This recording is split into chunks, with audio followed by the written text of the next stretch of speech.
Who is our audience? Here are screenshots from the back end. Europe is a big percentage, but it's broken up into countries, so it doesn't seem like it.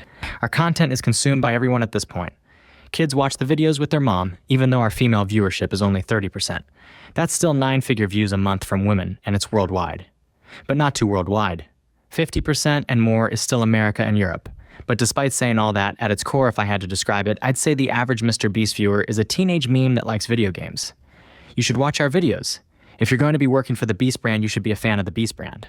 A lot of very valuable knowledge comes with watching vast amounts of our videos. I feel silly for having to write this, but all the time I talk to new people that have at most seen like 5 or 6 of our videos, and it's mind-blowing that.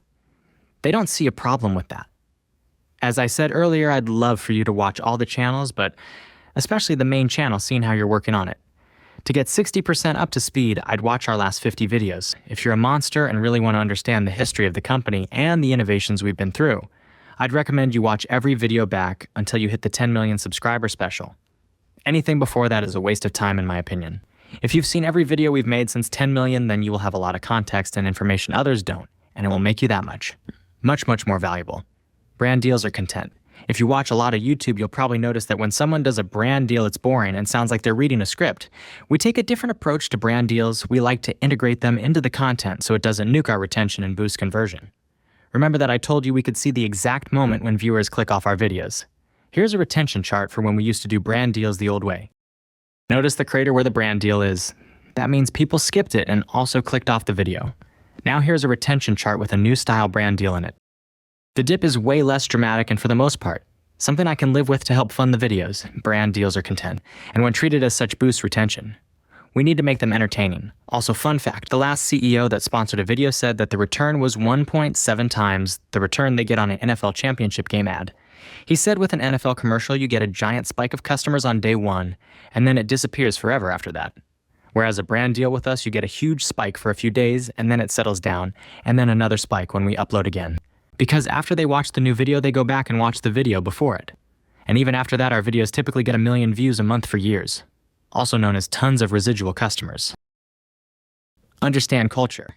What you consume on social media, when you watch YouTube, TV, the games you play, etc., are what I like to call your information diet. Chris Tyson, our first subscriber and the guy in the videos, is a wonderful example of an information diet being used to perfection.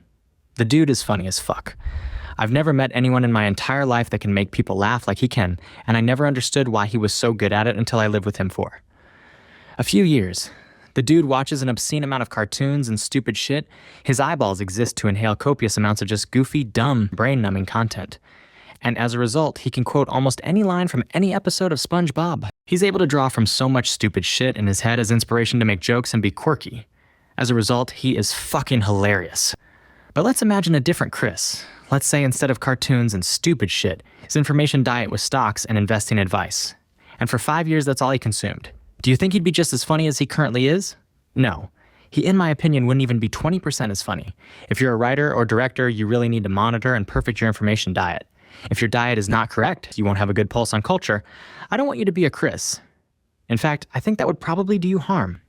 Talent needs to inhale cartoons so they can be funny. Writers need to inhale inspiration. Let's say there's a purple fruit in the middle of Australia that when eaten makes you 2 feet taller. If it truly did exist, you wouldn't have known that until just right now.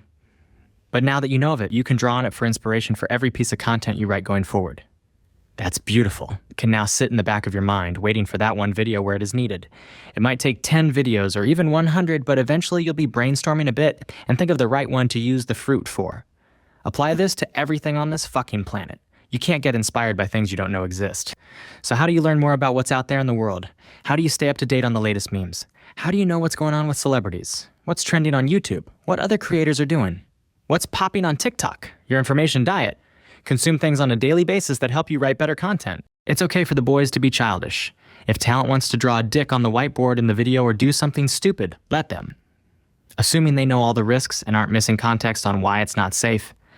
People like when we are in our natural element of stupidity. Really do everything you can to empower the boys when filming and help them make content. Help them be idiots. We don't fake things. Make sure to prep contestants and try to create an environment where they feel comfortable talking. If you wrote a banger piece of content, but it is a 50-50th chance of working, write another piece of content. Content is unlimited. Don't be lazy. Run your content by as many people as possible for inspiration on how you could make it even better. I want famous people in our videos. Don't ever put me in a situation where I have to lie, because I won't and it will screw the video. No dull moments in videos, you can't fake intensity in videos. The video endings must always be abrupt to protect retention. This isn't really a creative thing, but in general, when on set, be attentive and engaged. Filming days are stressful enough. Be useful, please. Chapter 4. Your career. If you've made it this far, you are probably at least semi-interested in this being your career. So I wanted to chat about it. Because if you're ambitious and want to dedicate your life to work, you pick the best company in America to do it at. I really don't care to hoard a bunch of money, and I deeply believe in rewarding the people that help this business get where it needs to be. But before I get into that, let's talk about the future. As I write this, we have 2 teams that will grow to 4 in the next year, and possibly 8 in the next 2 years, but I can't talk about that cause James will kill me. We need more leaders in the company. We need hardworking, obsessive, coachable, intelligent grinders that can step up and take some of these leadership spots over the next 2 years. Every single department has an opportunity for you to grow in, and you're in luck because we don't do yearly reviews. We do whenever the fuck you want reviews. If you want to become a production manager, tell James your intention and ask him why you suck and how you can become better. Seriously. He will give you a list of things that you need to improve to become what we need, and if you actually listen and master those things, we will give you a shot at the role. Only problem is most people think they are better than they really are, and don't take seriously when we give them things to improve and then wonder why. They never move up.